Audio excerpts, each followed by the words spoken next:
Bismillahirrahmanirrahim. Assalamualaikum warahmatullahi wabarakatuh. Alhamdulillahilladzi ja'ala syahra ramadhana sayyidash syuhur wa dha'afa fihi alhasanati wal ujur. Arsalan nabiyya sallallahu alaihi wasallam bil huda wan nur wa ala alihi wa ashabihi wa man tabi'ahum bi ihsanin ila yaumin nusyur. Amma ba'd. Hadirin dan hadirat, bapak-bapak dan ibu-ibu kaum muslimin yang sama-sama berbahagia. Alhamdulillah, pada malam hari yang berbahagia ini, di malam Sabtu tanggal 29 dari bulan suci Ramadan tahun 1446 Hijriah, dengan izin Allah Subhanahu wa taala dan taufiknya, kita bisa hadir untuk sama-sama melanjutkan kegiatan kita dalam salah satu program Semarak Berkah Ramadan, yaitu program cerdas ceramah Ramadan berseri. Dalam tema pada malam hari ini adalah panduan safar atau panduan mudik. Tema ini perlu kita angkat, ya, mengingat bahwa kaum muslimin sebagian besar itu mudik atau mengadakan safar, maka perlu kita ilmui. Dalam agama Islam ada adab-adab safar yang perlu kita ketahui, bahwa mudik atau safar itu tidak hanya sekedar perbuatan adat, dia bukan hanya sekedar kebiasaan yang berjalan tiap tahun, tetapi yang namanya mudik atau safar itu adalah bagaimana bisa berubah menjadi suatu kebiasaan, menjadi sebuah ibadah yang mendekatkan diri kita kepada Allah Subhanahu wa taala. Untuk itu penting untuk kita menyampaikan materi ini tentang adab-adab mudik atau adab-adab safar. Baik jamaah sekalian yang sama-sama berbahagia, sebelumnya kita berada di malam ke-29, dan malam ini ada riwayat yang disebutkan oleh Rasulullah sallallahu alaihi wasallam yang diriwayatkan oleh Imam Ahmad rahimahullah taala, ketika Nabi kita bersabda tentang Lailatul Qadar, innaha lailatu sabi'atin au tasi'atin wa ishrin. Sesungguhnya Lailatul Qadar itu terdapat di malam yang ke-27 atau di malam ke-29. Wa innal malaikah, dan malaikat pada malam hari itu turun ke dunia aktsaru min adadil hasa, lebih banyak daripada kerikil-kerikil yang ada di muka bumi ini. Hadis sahih diriwayatkan oleh Imam Ahmad. Sehingga malam ke-29 ini juga adalah malam yang perlu kita memaksimalkan untuk beribadah dan mendekatkan diri kepada Allah Subhanahu wa taala, karena ada hadis khusus tentang malam 27 dan juga malam ke-29 secara spesifik. Untuk itu kita berusaha untuk mengamalkan dan memaksimalkan ibadah yang mulia ini di malam-malam terbaik sepanjang tahun, yaitu 10 malam terakhir dari bulan suci Ramadan. Baik jamaah sekalian yang sama-sama berbahagia, sebelum kita memulai panduan mudik atau safar, sebagaimana biasa di malam ke-29 ini ada apa? Ada sesi pemotretan, ya. Tafadhol. Nah, bisa di berbagai sudut akan muncul, ya, dokumentasi malam pertama dan malam ke-29, ya. Kasih lihat-lihat sedih wajah tak, ya. Apakah wajah-wajah di malam pertama itu tetap ada di malam ke-29? Nah. Jangan ceritakan tentang ramainya masjid di malam pertama, kedua, ketiga, keempat, kelima, 6 dan 7. Semua masjid di dunia itu pasti ramai di dunia. Tapi ceritakan saya kondisi masjid di malam ke-28, 29, bagaimana kondisinya? Innamal a'malu bil khawatim. Sesungguhnya amalan itu tergantung pada akhirnya. Sungguhnya amalan itu tergantung pada akhirnya. Ya.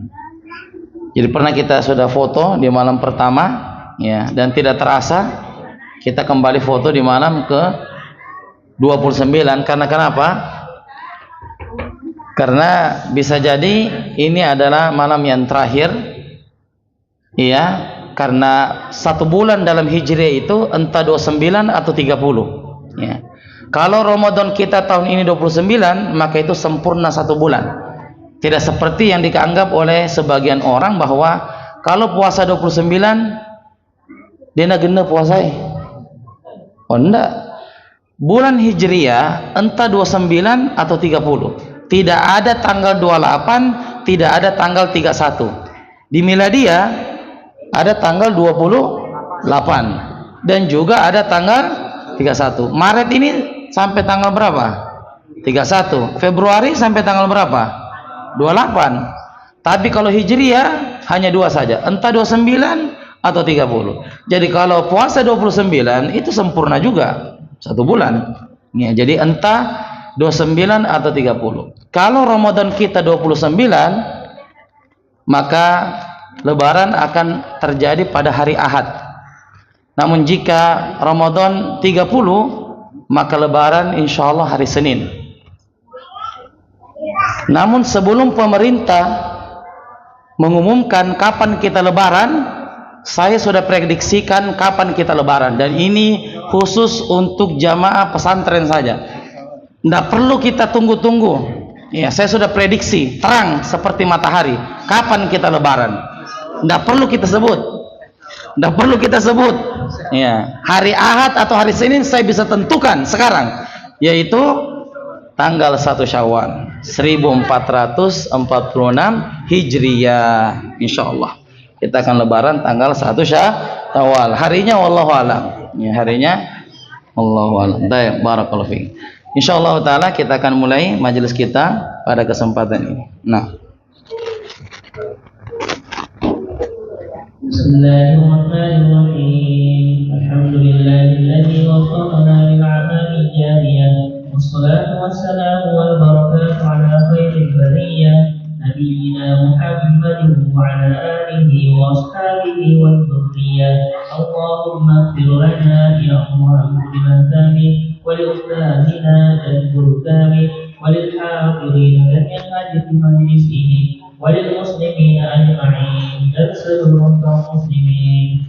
Qala al-mu'allifu hafizahullah ta'ala, berkata penulis semoga Allah subhanahu wa ta'ala menjaganya dalam kitabnya Panduan Mudik Masyafikum hafizahullah ta'ala bersama dengan penjelasan engkau, semoga Allah subhanahu wa ta'ala menjagamu.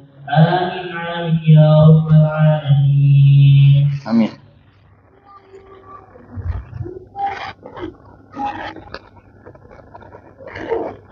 Panduan mudik. Seseorang yang hendak mudik atau melakukan perjalanan jauh bukan hanya mempersiapkan barang-barang dan bekal untuk perjalanan. Persiapan lain yang hendaknya dilakukan diantaranya: 1. Melakukan sholat istikharah untuk memohon petunjuk kepada Allah mengenai waktu safar, kendaraan yang digunakan, dalam perjalanan dan arah. 2. Dan arah jalan. 2. Bertobat kepada Allah dari berbagai kemaksiatan karena kita tidak mengetahui apa yang terjadi ketika di perjalanan nanti. 3. Menyelesaikan sebagian persengketaan terhadap hutang piutang, nafkah yang wajib dan wasiat kepada ahli waris. 4. Mencari teman perjalanan karena dapat menimbulkan bahaya jika berjalan sendiri. Hadis riwayat Bukhari. 5. Mencari teman perjalanan yang soleh yang dapat menjaga agama dan menegurnya jika berbuat salah. 6. Dianjurkan untuk melakukan perjalanan jauh pada hari Kamis, sebagaimana kebiasaan Nabi Shallallahu Alaihi Wasallam dalam hadis riwayat Bukhari dan Abu Dawud. Juga pada pagi hari, karena Allah memberkahi umat ini di waktu paginya. Hadis riwayat Abu Dawud dengan Tirmizi hasan. Dan boleh juga pada awal malam, karena pada waktu itu bumi dilipat, artinya didekatkan jaraknya. Hadis riwayat Abu Dawud dan Hakim Sahih. Bismillahirrahmanirrahim. Alhamdulillah wassalatu wassalamu ala Rasulillah wa ala alihi wa sahbihi wa man wala amma ba'd. Qala al-mu'allifu hafizahullah taala, dalam safar bukan hal yang penting saja untuk mengatur barang-barang yang akan dibawa dan bekal seberapa banyak bekal yang kita mau bawa dalam safar kita. Tetapi ada ternyata dalam agama kita persiapan spiritual yang perlu kita hadirkan sebelum kita safar atau sebelum kita mudik. Di antara persiapan tersebut adalah yang pertama salat istikharah. Ini disunnahkan untuk kita salat istikharah, dan salat istikharah itu bukan hanya bertujuan untuk memilih dari dua pilihan yang dihadapkan kepada kita, antara pekerjaan A dan B, antara jodoh A atau jodoh B. Tetapi istikharah juga berfungsi untuk menunjukkan petunjuk apakah kita lanjut safar atau tidak, apakah kita pakai kendaraan apa ketika safar, kapan mau berangkat. Maka perlu dikerjakan salat istikharah. Sifatnya salat istikharah itu adalah 2 rakaat, sama dengan salat duha, ya, 2 rakaat dengan bacaan sir, dengan bacaan pelan. Kalau dulu di masa jahiliyah, berangkat atau tidak berangkat dia pakai burung, makanya disebut dengan tatoyur. Tatoyur itu ketika orang Arab jahiliyah ingin berangkat, dia lempar burung. Ketika burung itu lari ke sebelah kanan, terbang ke sebelah kanan, maka itu bertanda yang baik, maka dia berangkat. Kalau terbangnya ke kiri, berarti itu pertanda buruk, ya, antara kanan dan kiri. Kalau misalnya lurus ke atas, diulangi lagi, dilempar lagi burung tersebut sampai apakah ke kanan ataukah ke kiri. Ini adalah tatoyur, adalah pamali, yaitu yang dikerjakan oleh orang-orang Arab jahiliyah. Adapun Allah Subhanahu wa taala menggantinya dengan apa? Salat istikharah. Dari kata astakhiru, ya Allah, aku meminta petunjuk kepadamu dari safar ini. Yang kedua, bertaubat kepada Allah, karena boleh jadi ya dalam perjalanan ini adalah perjalanan kita yang terakhir, safar kita yang terakhir, dan hidup kita yang terakhir. Karena dalam safar itu kan ada kesulitan dan ketidakamanan. Yang mana lebih aman, mukim atau musafir? Mukim, karena kalau musafir itu ada kemungkinan jatuh, kemungkinan kecelakaan, nauzubillah. Kemudian yang ketiga, menyelesaikan berbagai persengketaan seperti hutang piutang. Kenapa? Dan ini yang dikerjakan oleh salaf, karena memang salaf itu masya Allah sudah siap meninggal, sudah siap mati. Kalau kita mungkin nggak pernah terbayang dalam hidup kita, setiap safar apa yang mau diselesaikan, hutang-hutang diselesaikan. Kalau salaf memang dia sudah siap mati. Jadi ketika dia musafir, dia sudah selesaikan masalah hutangnya, karena boleh jadi itu adalah perjalanannya yang terakhir. Keempat adalah mencari teman perjalanan safar. Makruh hukumnya safar sendirian. Makruh hukumnya safar sendirian. Disebutkan dalam hadis, jika satu orang safar, maka satu setan yang menemaninya. Jika 2 orang yang safar, maka 2 setan yang menemaninya. Jika 3 orang safar, maka 3 setan yang menemaninya, dan seterusnya. Jadi sangat berbahaya kalau safar itu sendiri. Ya, safar itu sendiri. Jadi usahakan kalau safar itu kita mempunyai teman, apakah istri, ataukah saudara, ataukah keluarga, kerabat. Intinya kita tidak sendirian. Kemudian yang kelima, mencari teman perjalanan yang soleh, yang bisa menegur kita ketika kita salah. Namanya musafir, pasti ada kelalaian-kelalaian. Contoh misalnya tidak tepat waktu sholat, ya, atau misalnya dia melakukan kurang daripada ibadahnya. Maka ini tentunya perlu suhbatul akhyar, teman soleh yang bisa menegurnya jika dia salah. Kemudian yang keenam, dianjurkan safar itu di hari Kamis. Misalnya kita tidak memiliki ya waktu yang harus safar hari ini. Kalau kita disuruh memilih dan tidak ada juga yang dikejar, tidak ada maksudnya tujuan harus sampai jam sekian, hari sekian, maka pilih hari Kamis sebagai teladan apa yang pernah dilakukan oleh Nabi. Jadi Nabi itu kalau safar biasanya memilih hari Kamis. Ya, wallahu alam apa hikmahnya. Yang jelas Nabi kalau safar seringnya di hari Kamis. Dan kalau hari Kamis, usahakan di waktu pagi, karena waktu pagi itu adalah waktu yang diberkahi. Allahumma barik li ummati fi bukuriha. Ya Allah, berkahilah umatku di awal paginya. Dan juga boleh di awal malam, maksudnya ba'da maghrib, awal malam, ba'da isya. Karena kenapa? Pada saat itu bumi dilipat, maksudnya tidak terasa sudah sampai dalam perjalanan. Jadi entah di pagi hari atau entah di awal malam, kalau kita berbicara waktu dalam safar. Tapi kalau memang ada jam yang harus kita segera datang di lokasi, maka silakan datang lebih awal. Nah, 7. Berpamitan dengan orang yang ditinggalkan sambil berdoa kepada mereka.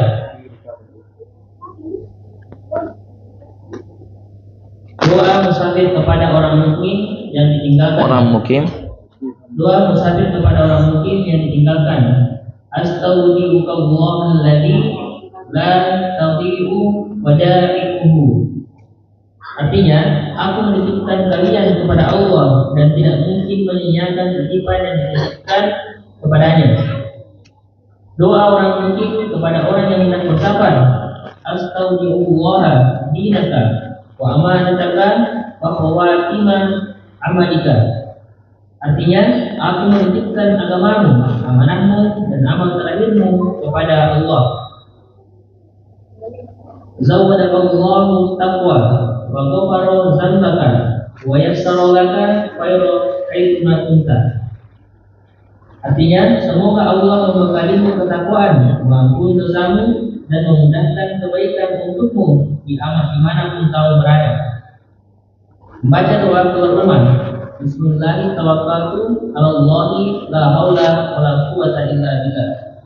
Artinya, dengan nama Allah, bertawakal kepadanya, tidak ada daya dan kekuatan kecuali dengannya. Baik. Kemudian nomor 7 adalah berpamitan dengan orang yang ditinggalkan. Ini termasuk sunnah yang hampir ditinggalkan, hampir punah.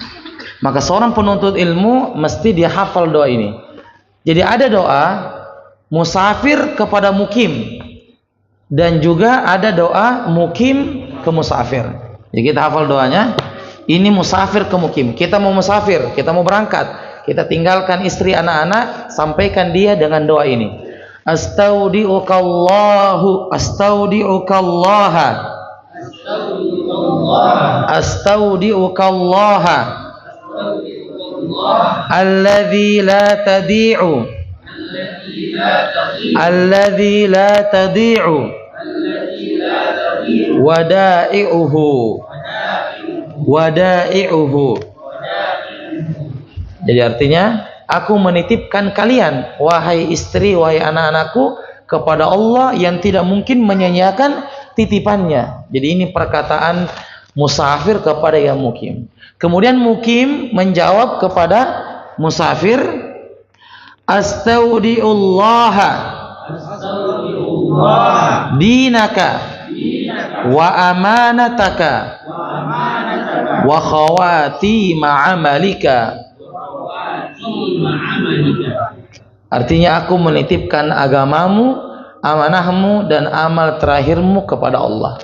Ini tolong dihidupkan, ini sunnah. Ya, mau berangkat, sampaikan ke keluarganya doa mukim, musafir ke mukim, dan mukim sampaikan ke musafir. Begitulah orang Islam saling mendoakan satu di antara yang lainnya. Kemudian setelah itu, si musafir membaca doa keluar rumah. Doa keluar rumah ini adalah doa yang sangat ajaib, yang bisa terhindar dari segala macam bahaya dalam safar. Jangan sekali-kali berani keluar rumah, apalagi safar, kalau tidak baca doa keluar rumah. Karena kenapa? Banyak setan di luar rumah, banyak bahaya dalam rumah, baik bahaya dari kalangan jin maupun dari kalangan manusia.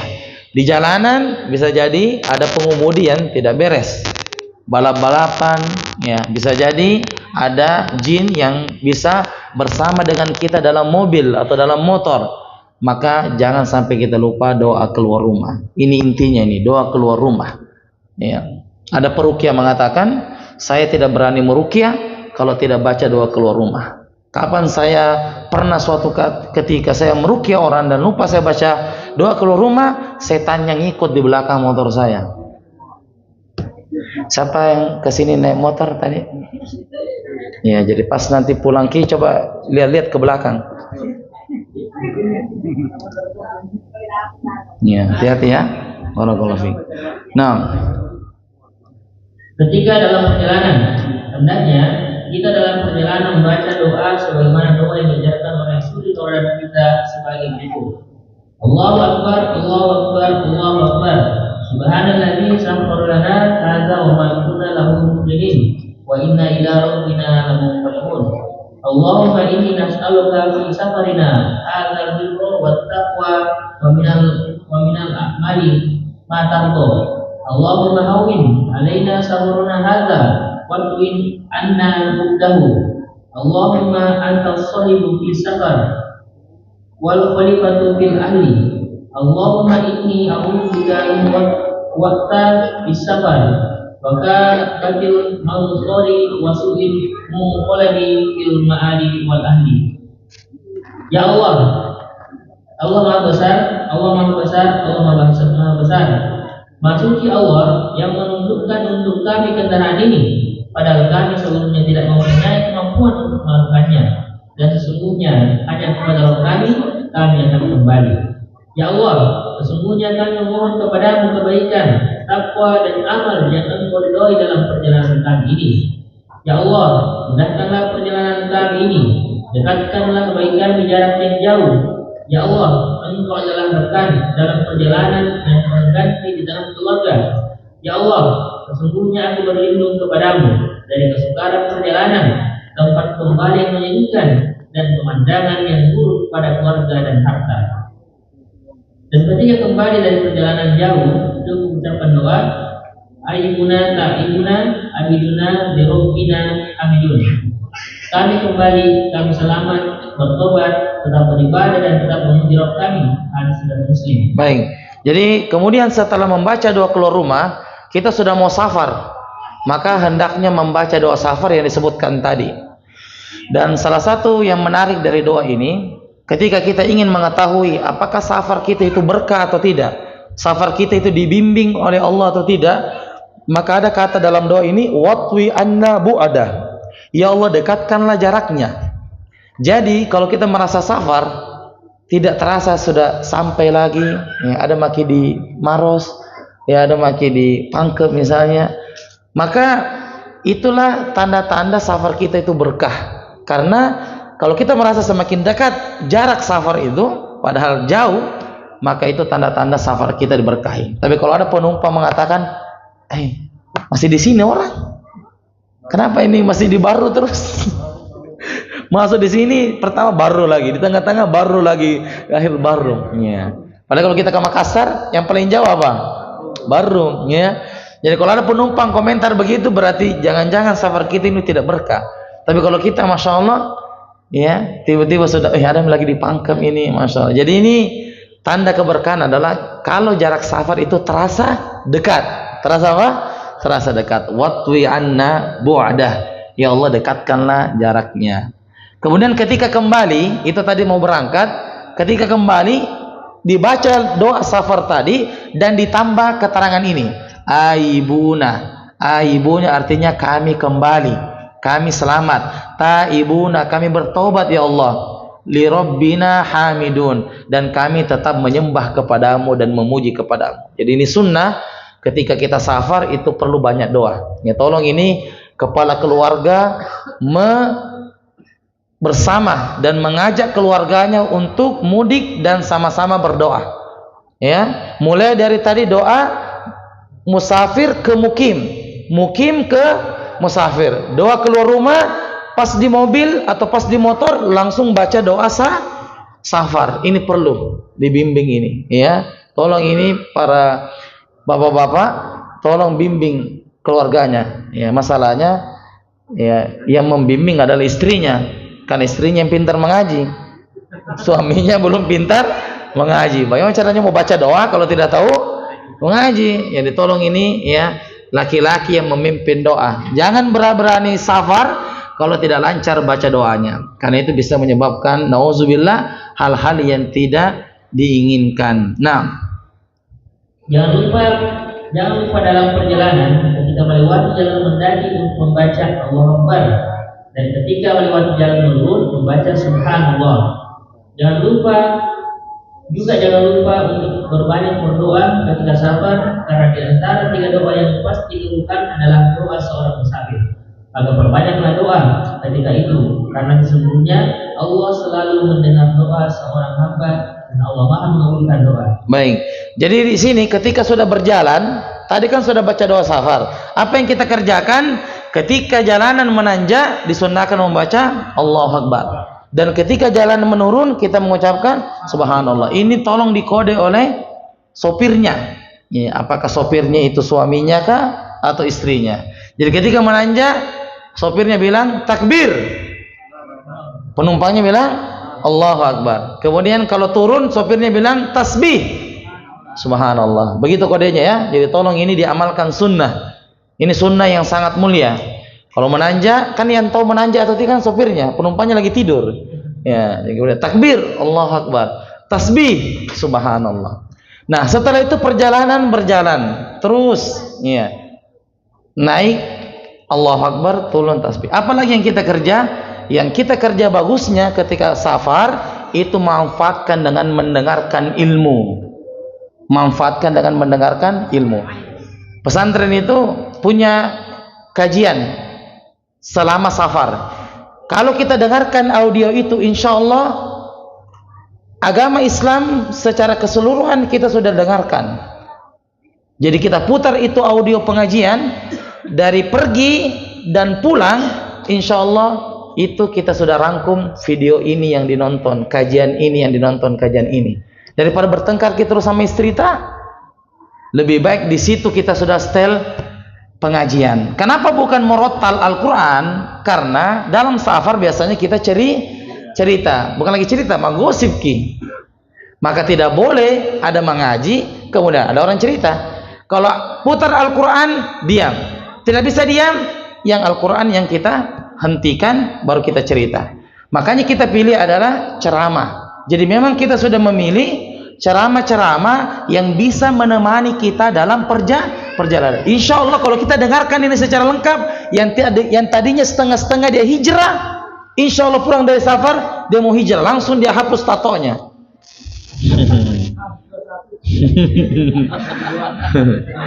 Ya, insya Allah dia dengarkan kajian itu. Kita sudah pilih ini, sudah ada semua di situ. Ada pengajian tentang menyinggung suami, ada memang di situ. Intinya bagaimana jadi suami yang hebat, suami yang teladan. Ada juga menyinggung untuk istri, ada. Bagaimana istri menjadi istri soleha, kan dia aja yang disinggung sebenarnya. Kita ini sambil kita kalingai. Pas yang kajian suami ya, kita lagi dikasih begitu. Ada juga kajian untuk anak-anak. Jadi anak-anak lagi yang lengkap di situ kajian. Jadi untuk menyudutkan, bukan menyudutkan ya, menasihati si suami, menasihati si istri dan menasihati anak-anak. Itu ada di kajian itu. Insyaallah nanti kita share kembali. Ini sudah kita pernah share ini lengkap dengan doa-doa safar. Jadi ada kajian yang menemani kita sama safar, dan ini supaya tidak mengantuk juga sopirnya. Ya, karena biasa sopirnya supaya tidak mengantuk, dia putar dangdut. La haula wala quwata illa billah. Pernah kami sendiri yang mengalami, ya masih awal-awal ini yang mengenal sunnah ya. Saya suruh matikan. Tapi pas sopir ini bisa dikasih mati ini dangdut, bilang tabe ini kalau saya tidak, pada saat itu memang berangkat jam 11 malam. Bilang tabe ini kalau saya tidak kasih nyala setel ini dangdut ini mengantuk saya, bisa kecelakaan kita kalau gitu. Khalas. Fattaqullaha. Ya anak sudah ingatkan. Dan tolong dimatikan ini, dan bilang ini kalau saya matikan saya ngantuk. Ya, dan memang dangdutnya itu aslinya dangdut. Ya, jadi tolong ini ya, daripada mengantuk seperti itu, kita setelkan saja pengajian. Nanti tentang suami, istri yang singgung-singgung suami, nanti dengan istri-istri. Daripada hampa perjalanan, dan jangan setel Quran kalau tidak bisa menjamin kita bisa diam. Kan biasa begitu, ngaji kemudian kita cerita, nggak boleh. Itu tidak adab dalam berquran, tidak adab sama Quran. Nah, kemudian setelah itu berdoa, karena doa musafir itu diterima. Memperbanyak doa, mampir berdoa. Salat duha misalnya berdoa, atau mampir salat berdoa. Nah, beberapa keringanan ketika safar. Ada beberapa keringanan yang boleh dilakukan musafir ketika menempuh perjalanan 80 km. Yang disebut dengan musafir adalah siapa yang menempuh jarak 80 km. Caranya sangat gampang di zaman sekarang. Kita mau pergi di kota A, mau pergi rekreasi. Kita belum pernah ke sana dan tidak tahu berapa jaraknya. Cek saja di Google Map. Kalau di Google Map di situ tertulis 89 km, safar atau tidak? Safar, karena minimalnya berapa? 80. Tapi kalau misalnya di situ di mapnya 75 km, belum, berarti dia bukan musafir. Tidak berlaku hukum-hukum safar. Jadi sangat gampang untuk dideteksi, bisa kita cek. Apalagi daerah itu memang kita belum pernah datang ke sana. Nah, di antaranya, satu, apabila seorang musafir tidak mengalami kesulitan ketika melakukan perjalanan jauh, maka lebih baik baginya untuk berpuasa. Namun jika mendapat kesulitan, maka lebih baik tidak berpuasa. Baik, jadi ketika kita dalam berpuasa, kalau misalnya puasa kita ini dan kita merasakan berat dalam safar, kita boleh berbuka atau tidak? Boleh berbuka kalau dalam keadaan berat. Tapi misalnya dalam keadaan tidak berat safarnya, boleh nggak kita berbuka? Boleh juga, tapi afdolnya lanjutkan puasa. Jadi kalau berbuka puasa itu mau safarnya berat, mau safarnya tidak berat. Ada nggak yang jauh tapi tidak berat safarnya? Ada. Contohnya apa? Bisnis, pesawat bisnis lagi yang bisa tidur, ya kan? Jauh memang ke Jakarta, tapi lengkap dengan fasilitas. Itu jauh tapi tidak berat. Jadi tergantung dia mau batalkan juga nggak ada masalah, tapi ganti di hari yang lain. Tapi afdolnya dia tetap lanjutkan puasanya. Nah, dua, mengkosor salat, yaitu meringkas salat yang berjumlah 4 rakaat, zuhur, asar dan isya menjadi 2 rakaat. Dan ini hukumnya wajib karena Rasulullah SAW, Abu Bakar, Umar dan Utsman selalu mengkosor salat ketika safar hingga mereka wafat. Baik, Imam Abu Hanifah berpendapat bahwa mengkosor salat itu hukumnya wajib.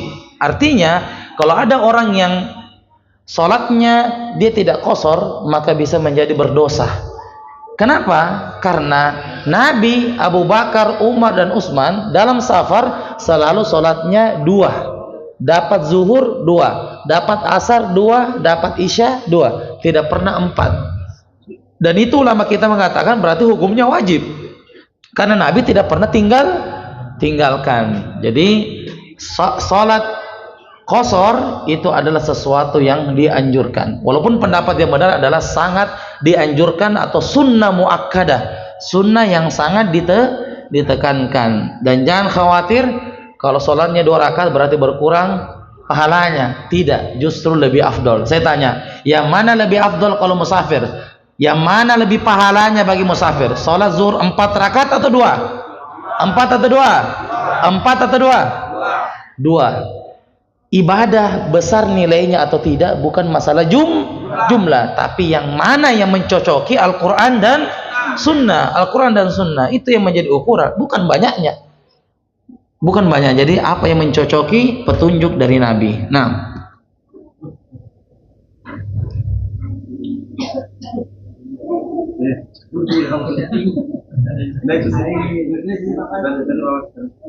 tiga, mengerjakan sholat sunnah di atas kendaraan dengan menghadap ke arah yang dituju oleh kendaraan. Hadis riwayat Abu Daud dan Ibnu Hibban Hasan. Sedangkan sholat fardu hendaknya dikerjakan dengan turun dari kendaraan. Hadis riwayat Bukhari dan Ahmad. Dan jika tidak mampu untuk turun, maka bertawakkallah kepada Allah semampu kalian. Surat At-Taghabun ayat 16. sholat sunnah itu boleh di atas kendaraan dengan menghadap ke arah yang dituju oleh kendaraan, tidak dipersyaratkan menghadap kiblat. Contoh, kita mau sholat sunnah duha di mobil, boleh atau tidak? Boleh. Dalam keadaan duduk, di mana saja mobil mengarah, biar bukan di kiblat, boleh. Kalau sholat apa ini? Sunnah. Kalau sholat apa? Sunnah. Tetapi kalau untuk sholat wajib, tidak pernah Nabi sholat wajib di kendaraan, di atas onta tidak pernah. Nabi kalau sholat wajib itu di darat, turun dari ontanya. Kalau kondisi misalnya macet misalnya, ya kalau mungkin kita di sini tidak rasakan, tapi kalau misalnya saudara kita di Jakarta yang macetnya berjam-jam, maka dia turun dari mobilnya dan dia menghamparkan sajadahnya. Ya. Tapi kalau ada orang yang kerjakan begitu, ya apalagi orang Indonesia yang talekang, mau dibilang. Tapi kalau di Saudi itu biasa. Kita dapati orang macet menghamparkan sajadah sholat, itu biasa di Arab Saudi. Cuma kalau kita ini ya mau disebut-sebut atau mau viral, ya ria dan sebagainya. Padahal kalau memang sholat wajib, misalnya dapat macet ini 3 jam, belum sholat zuhur, maka mestinya dia turun dari mobil dan sholat di situ. Kalau memang tidak di pinggir mobilnya, kan ada di dekat-dekat isi toko atau warung ya, bisa dia minta izin untuk apa? Izin sholat. Diizinkan tidak? Diizinkan. Kalau kita mau mencuri tidak diizinkan. Ya, saya izin sholat, bisa tafadhol, sila. Pas kita Allahu Akbar sudah lampu hijau. Nah, jadi seperti itu bahwa kalau sholat wajib itu ini. Tapi kalau misalnya tidak bisa, contoh di mana tidak bisa ini kita turun. Ya kalau di pesawat itu sudah, maka fattaqullaha masatun. Berarti sholat dalam keadaan duduk di pesawat. Barakallahu fiik. Nah. 4. Menjamak sholat jika tidak mampu mengerjakan sholat di setiap waktunya. Jadi menjamak sholat bukanlah keharusan setiap kapan. Ketika seorang itu mampu mengerjakan sholat di setiap waktunya, maka tidak perlu ada jamak dengan sahabat. Qasar tidak mesti jama tidak mesti qasar. Itu kaidah yang perlu kita tanamkan dalam hati. Jama tidak mesti ada qasarnya. Qasar tidak mesti ada jamaknya. Nah, sekarang di penutupan majelis ini kita akan menyebutkan secara ringkas apa perbedaan antara jama dan qasar.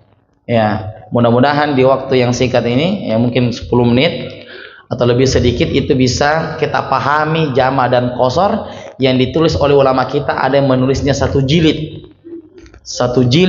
tentang jama dan qasar. Nah, sekarang kita ringkas dalam 6 poin saja.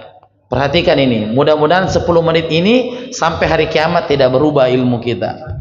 Nah, tabel ringkasan perbedaan antara jamak dan qasar. Jamak, satu pengertian, menggunakan 2 sholat, menggabungkan sholat di salah satu waktunya. Ya Allah. Qasar, pengertiannya memendekkan sholat 4 rakaat menjadi 2. Baik, poin yang pertama adalah masalah definisi. Sebelum kita membahas panjang lebar, kita harus tahu dulu apa definisi pengertian daripada jama dan qasar. Jama itu artinya menggabungkan 2 sholat di salah satu waktunya. Menggabungkan 2 sholat di salah satu waktunya. Jadi jama artinya menggabungkan. Berapa sholat yang bisa digabung? 2 saja. Tidak boleh 3, tidak boleh 4, tidak boleh 5. 2 saja. Menggabungkan 2 sholat, ya, di salah satu waktunya. Kemudian qasar dari kata qasir. Qasir artinya memendekkan. Sholat yang 4 rakaat menjadi berapa? 2. Ya, jadi yang dipendekkan itu yang 4 rakaat menjadi 2. Berarti tidak ada sholat qasarnya maghrib dan subuh. Tidak ada itu maghrib yang 1 rakaat setengah. Tidak ada. Jadi ingat, jama, apa artinya tadi jama? Menggabungkan. Kata kuncinya saja, menggabungkan. Qasar memendekkan rakaat. Itu kata kuncinya. Jama menggabungkan, qasar memendekkan. Nah, 2. Jamak, sholat yang bisa dijamak zuhur, azan atau maghrib, isya, awal takdim dan akhir takhir. Qasar, sholat yang bisa diqasar zuhur, azan dan isya. Baik. Sholat yang bisa dijamak yaitu zuhur dan asar. Zuhur pasangannya apa? Asar. Maghrib pasangannya isya. Kalau di awal waktu namanya apa? Takdim. Kalau di akhir waktu namanya, jika zuhur ditarik ke asar, jamak apa namanya? Zuhur ditarik ke asar, takhir. Dan jika isya ditarik ke maghrib, takdim. Khalas. Jadi yang disebut dengan menggabungkan adalah zuhur dan asar satu paket, maghrib dengan isya. Jadi subuh itu tidak ada pasangannya, tidak ada jamaknya di waktu subuh. Adapun qasar yang tadi definisinya mengatakan sholat yang 4 rakaat. Dalam 5 waktu sholat berapa yang 4 rakaat? 3. Apa itu? Zuhur, asar dan isya. Itu hanya di qasar. Tidak ada maghrib, nggak ada subuh. Nah. Sebab jamak adanya kesulitan, sebab qasar safar. Ini kata kuncinya. Nomor 3 ini sangat penting. Apa sebabnya orang menggabungkan atau menjamak? Kesulitan. Kamu sulit atau tidak? Kamu keberatan atau tidak? Itu kata kuncinya. Kamu jamak karena kesulitan. Kalau qasar, apa sebabnya? Safar. Sehingga kita mengatakan bisa jadi kamu bisa qasar tanpa jamak, dan bisa jadi jamak saja tanpa qasar. Dan ada waktu jamak plus qasar. Kapan orang bisa menjamak dan plus juga bisa mengqasar? Jika safar dan mengalami apa? Kesulitan. Ada nggak waktu kita safar tapi tidak ada kesulitan? Ada atau tidak? Ada. Sopir pribadi ada, pelayan ada, tidak ada kesulitan. Dan ada waktunya kita hanya mengqasar saja tanpa jamak. Yaitu apa? Musafir yang tidak mendapati kesulitan. Dan ada hanya jamak saja tanpa qasar. Apa itu? Orang yang mukim yang sedang mengalami kesulitan, maka baginya hanya jamak, tidak ada qasar. Saya ulangi, sebab utama jamak. Satu kata. Sebab adanya qasar. Khalas. Kata kuncinya, hafal kata kuncinya. Nah. 4. Hal-hal yang boleh jamak. 1. Hujan deras. 2. Sakit. 3. Akan keluar waktu sholat. 4. Capek. 5. Ngantuk berat. 6. Capek. Safar. 7 safar. Taib. Nah. Hal-hal yang boleh qasar. 1. Niat safar, bukan maksiat. 2. Sudah mencari jarak sah 80 km. 3. Sudah keluar dari kampungnya 10 km. Baik. Sekarang kita mau tafsirkan nomor 3. Tadi kan nomor 3 sebabnya yaitu kesulitan. Yang mana itu yang kesulitan? Nah, ini dijabarkan di nomor berapa? 4. Kesulitan itu hujan deras. Nabi pernah menjamak maghrib dengan isya karena hujan deras. Yang mana ketika hujan deras dan sudah dilihat tanah itu sudah berair, sudah becek itu tanah, maka imam boleh menginstruksikan jamaah untuk ayo kita gabung isya. Karena kalau pulang ke rumahnya kemungkinan besar tidak akan kembali ke masjid, tidak akan kembali ke masjid. Di pesantren sudah sering kali kita kalau maghrib itu hujan deras, maka kita instruksikan kita maghrib dan kita langsung jamak isya. Ukurannya apa? Kalau sudah tanah itu sudah becek semua. Ya, tapi kalau masih gerimis itu belum. Karena kenapa? Karena kalau sudah pulang maghrib, pulang ke rumahnya, kemungkinan besar dia tidak kembali lagi ke mana? Ke masjid. Hujan deras. 2. Sakit. Orang yang sakit ini, ya, apakah di puskesmas ataukah di rumah ataukah di rumah sakit, hanya 3 kali wudhu saja. Wudhu pertama, wudhu untuk sholat apa? Subuh. Baik, wudhu kedua, zuhur plus asar, jamak saja. Dipendekkan tidak? Berapa sholat zuhurnya orang sakit? Berapa rakaat? Berapa rakaat? Kenapa tidak bisa 2? Dia kan sakit. Dia bukan musafir. Dia bukan safar. Wudhu yang ketiga untuk maghrib dan khalas. 3 kali wudhu saja. 3 kali wudhu. Wudhu untuk subuh, kedua wudhu untuk zuhur dan asar, dan wudhu yang ketiga untuk maghrib. Langsung jamak. Langsung jamak. Sebagian orang kalau sakit tidak sholat mi. Kenapa kita tidak sholat? Malah sakai. Ada apa hubungannya? Selama ini masih ada, masih bernapas kita ini tidak boleh meninggalkan sholat. Ustaz, jangankan sakit, waktu sehat saya dia langsung pajang. La haula wala quwwata. Ini enggak usah bicara lagi sakit. Waktu sehat saja ini dia terpeda sholat, apalagi kalau sakit. Ya, jadi ini perlu diingatkan ini ya, yang punya tugas di rumah sakit, perawat, bidang kebersihan, bidang 6. Jadi itu harus diingatkan untuk Ini pasien ini harus sholat. Ya, harus sholat. Kemudian apa? Bisa dijamak ketika akan keluar waktu sholat. Misalnya, ini orang safar dari Jakarta naik pesawat. Asar kita berangkat. Asar berangkat. Dan tibanya di Makassar itu nanti jam 7 atau jam 9. Akan lewat waktu sholat maghrib, maka boleh dikerjakan di pesawat. Karena ketika kita tiba, waktu sholat tersebut sudah hilang atau sudah lewat, maka boleh kita sudah kerjakan di atas apa? Bukan di dalamnya, karena di atas pesawat itu dekat burung. Bukan sini, di sini, di dalamnya, ya, di dalam pesawat, bukan. Nah, kemudian capek berat. Kalau memang capek sekali, boleh jamak. Yang bagaimana capek itu? Misalnya dia tiba dari Makassar capek pada maghrib. Kalau dia tidur, pasti lewat isya. Nanti bangunnya pasti subuh. Kan ini capek sekali. Maka sebelum dia tidur setelah maghrib, padahal ini isya belum ya, belum azan. Tapi karena dia sudah mau istirahat, silahkan dijamak. Karena dia termasuk kategori yang kesulitan. Dari Makassar ini tiba pada maghrib. Wah, saya sudah mau tidur, capek sekali kayaknya. Tapi azan isya belum. Kalau gitu langsung salat isya walaupun belum azan di masjid. Karena dia termasuk orang yang kesulitan. Ngantuk berat. Ngantuk sekali kita ini. Yang mana ini kalau kita lanjutkan, paksakan, ini kita tidak akan bisa, tidak paham apa yang kita baca. Al-Fatihah pun kita sudah remang-remang. Maka silakan dijamak. Dan juga safar itu salah satu kesulitan. Maka dalam waktu kita safar boleh kita menjamak. Saya tanya, apa salah satu makna kesulitan? Yaitu musafir. Biar pakai bisnis kelas.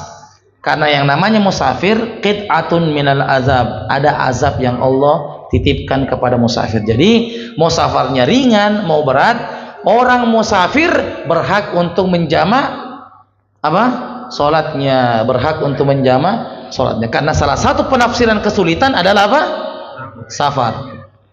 Nah, kemudian kalau qasar, apa yang dimaksudkan dengan safar di sini? Pertama, safarnya bukan niatnya untuk maksiat. Contoh, dia mau pergi ke Makassar, niat safarnya untuk beli ballo. Beli apa? Ballo, untuk minuman keras. Maka kalau niatnya seperti itu, dia tidak boleh untuk meringkas sholatnya. Kenapa? Niatnya adalah niat maksiat. Mau kemana ke Makassar? Mau pergi selingkuh misalnya. Maka tidak boleh dia untuk mengqasar sholat. Ya. Jangankan mengqasar sholat, Ustaz. Dia memang tidak. Dua, sudah mencapai jarak 80 km. Nomor 3, sudah keluar dari kampungnya 10 km. Kapan kita boleh start untuk mengqasar sholat? Kilometer dari kampung, dari rumah kita. Sopir mobil sewa akan datang jam 2 siang. Pasti kita sudah sholat zuhur. Dan ini sopir sudah terkenal karena banyak dia amal solehnya, tidak mampir sholat asar. Sudah wali dia, wali kelas dan wali murid, nggak perlu sholat. Ini pasti mampirnya ini nanti di Pangkep maghrib. Sudah lewat waktu asar. Apa yang kita harus kerjakan? Kalau sudah tahu ini sopirnya nggak mampir ini, lewat asar ini. Kalau zuhur kan namanya jam 2 ya, kita sholat zuhur dulu. Pertanyaannya ini asar dan dia tidak mampir. Dan kita kasih tahu dia tidak mau mampir karena dia kejar penumpang dia kan? Ada kejar penumpang. Maka apa yang dia harus kerjakan di rumahnya itu? Jamak dengan qasar atau jamak saja? Kenapa tidak diqasar? Belum safar. Tapi kalau misalnya mampirnya sudah lewati rumahnya 10 km, boleh nggak dia qasar? Boleh. Jadi kalau masih di rumahnya belum keluar, zuhur 4, asar 4. Tapi kalau sudah lewati rumahnya 10 km, mampir di musola, maka silahkan start, boleh sudah dipendekkan menjadi berapa? 2. Nah, berapa lama bisa menjamak selama ia mendapat kesulitan? Berapa lama bisa mengqasar? 1. Niatnya menetap atau mungkin selamanya, maka tidak boleh ia mengqasar, seperti belajar di negara lain. bekerja di negara lain atau jarak safar 80 km. 2. Niatnya menetap atau mukim lebih dari 3 hari, di luar dari 3 hari, di luar hari kedatangan dan kepulangan dari maghrib ke maghrib hitung 1 hari sesuai hari hijriah, maka ia tidak boleh mengkosor salat sejak dia datang. 3. Niatnya menetap atau mukim 3 hari atau kurang di luar hari kedatangan dan kepulangan, maka ia boleh mengkosor. 4. Tiba di tempat tujuan dan tidak tahu kapan dia pulang, tapi ia memperkirakan pulangnya hanya 3 hari atau kurang, maka ia boleh mengkosor. Dan jika usahanya berkepanjangan, maka boleh sampai 18 hari. Dan jika ia memperkirakan lebih dari 3 hari, maka mulai tiba tidak boleh mengkosor salat. Baik, sekarang nomor 5, poin yang kelima, berapa lama kita bisa menjamak? Jawabannya selama dia mendapati kesulitan. Kalau dia 100 hari selalu sulit, selalu capek, selalu ngantuk, selalu sakit, selalu hujan deras, silahkan dijamak terus. Adapun qasar ini dirinci menjadi 4. Perhatikan ini. Berapa lama kita bisa memendekkan sholat? 1. Niatnya kalau menetap, maka semenjak dia tiba di lokasi, dia tidak boleh mengqasar. Contoh misalnya pindah rumah dari Sidrap ke Makassar. Semenjak dia tiba, dia tidak boleh lagi mengqasar. Karena ditanya, kita orang ya insya Allah saya akan tinggal di sini. Ditanya sama tetangganya, kenapa ini banyak kulkas? Saya akan tinggal di sini. Berarti semenjak dia tiba, dia tidak boleh mengqasar. Orang sholat 4 dia 4, asar 4. Yang kedua, niatnya menetap mungkin lebih dari 3 hari di luar dari hari kedatangan dan kepulangan, maka tidak boleh dia mengqasar sholat sejak dia datang. Kalau misalnya lebih daripada 3 hari di luar dari hari kedatangan dan kepulangan, maka semenjak dia tiba di lokasi, dia tidak boleh mengqasar. Dia datang hari Senin, Selasa, Rabu, Kamis, ini namanya 3 hari. Jumat hari kepulangan. Kalau misalnya 3 hari dia di situ, dia datang Senin, Selasa, Rabu, Kamis dia di Makassar, kemudian pulang Jumat. Untuk kasus seperti ini berarti tidak lebih dari 3 hari. Pas 3 hari, 3 hari ke bawah, ya. Kalau 3 hari ke bawah berarti boleh mengqasar. Tapi kalau 3 hari ke atas, 4 hari ke atas, maka semenjak dia tiba, dia tidak boleh mengqasar. Contoh misalnya dia datang hari Senin, Selasa, Rabu, Kamis, Jumat dia berada di lokasi, ada pelatihan. Baru pulang hari Sabtu. Saya tanya, semenjak dia tiba di lokasi, dia qasar atau tidak? Dia qasar atau tidak? Tidak, karena sudah lebih dari 3 hari. Tapi kalau misalnya datang Senin, pulang Jumat, qasar atau tidak? Qasar, karena 3 hari kurang. 3 hari kurang itu berarti dia bisa mengqasar. Coba lihat nomor 3. Niatnya menetap mungkin 3 hari atau kurang, jadi maksimalnya berapa? 3 hari. Kurang itu di luar, ingat, jangan dihitung hari kedatangan dan jangan hitung hari kepulangan, maka boleh dia mengqasar semenjak dia tiba. Yang keempat, dia tidak tahu kapan pulang kembali dari kampung. Ini contoh misalnya orang yang sedang dioperasi di Jakarta. Dokter, gimana dok? Ini kapan pulang ini? Tidak tahu juga, ini masih sementara proses operasi. Maka ada namanya prediksi dalam agama kita, ada namanya apa? Jika diperkirakan 3 hari atau kurang, maka boleh diqasar. Ini kayaknya kalau kata dokter, dok, ini kira-kira 3 hari. Dia bilang, Anda ini paling 2 hari, maka boleh kita untuk mengqasar. Tapi dokternya kira-kira kapan bisa pulang? Saya juga tidak pastikan, tapi kalau penyakit begini biasanya 7 hari ke atas. Baik, apa yang kita kerjakan sebagai orang yang menemani orang yang sakit? Kita qasar atau tidak qasar? Tadi dokternya bilang ini kayaknya 7 hari ke atas di Jakarta ini. Iya, maksudnya lebih dari 3 hari berarti semenjak kita tiba di situ, kita tidak boleh tidak boleh qasar. Ahsantum. Jadi ada namanya prediksi. Tapi kalau misalnya tadi kan dokternya bilang ini penyakit berapa? Ini paling 2 hari. Ternyata meleset 2 hari masih sakit, maka boleh dikosor. Coba lihat, tidak sampai 18 hari. Sudah lihat itu 18 hari, meleset terus, selalu meleset. Ini dok kapan ya? Insya Allah mungkin 3 hari, meleset lagi terus, tanya kapan ini dok pulang, meleset terus. Jadi tidak boleh lebih sampai 18 hari secara total. Secara apa? Total itu ya. Kalau meleset prediksinya ya, prediksi. Saya ulangi, kalau dokter mengatakan ini penyakit, saya tidak bisa pastikan, tapi kayaknya ini tidak sampai 3 hari Ji, kita kosor atau tidak? Oke, dokter mengatakan kayak begini 5 hari ke atas, kosor atau tidak? Tidak kita kosor karena sudah lebih dari apa? 3 hari. Kalau meleset, tadi katanya 2 hari, meleset ternyata. Kok kosos atau kosor? Kalau kosor itu dipotong, yang dibunuh itu kalau kosor.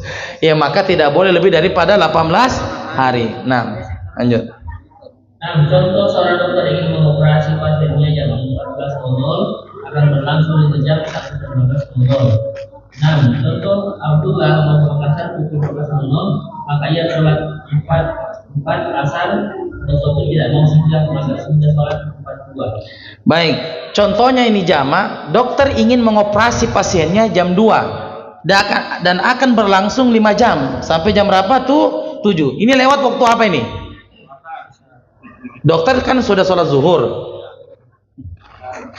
Oh enggak, sholat zuhur dokternya non muslim. Jadi dia sholat zuhur, kemudian jam 2 operasinya, dan diperkirakan 5 jam, pasti lewat waktu.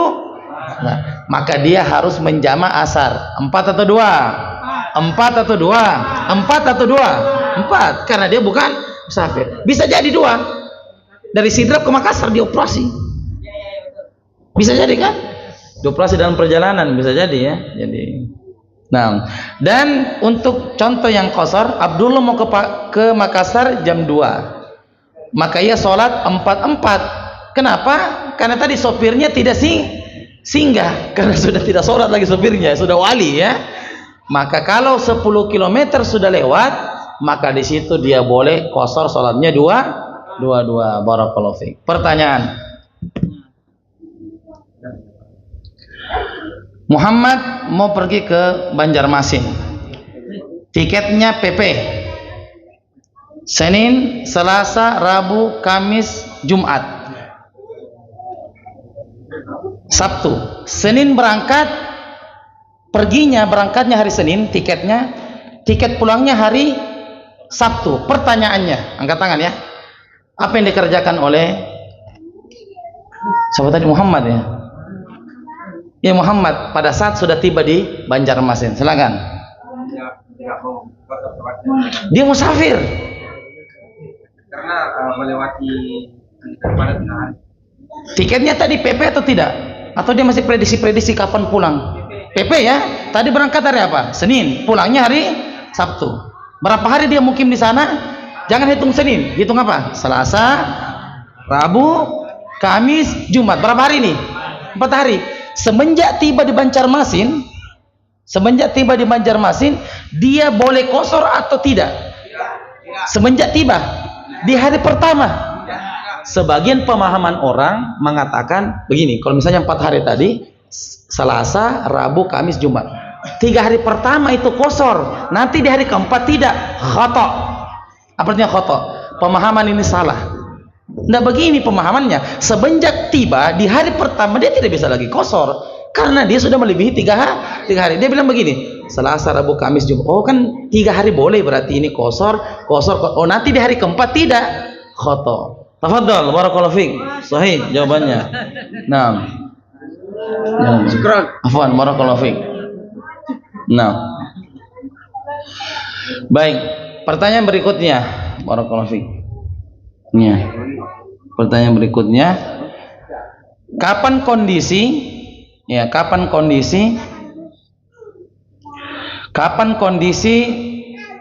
seseorang itu bisa menjamak, bisa mengqasar tanpa dia jamak? Kasihkan contoh. Dia qasar saja tanpa jamak. Nah, Kondisinya saat orang Makassar dari pesawat ke Jakarta. ya. Ya.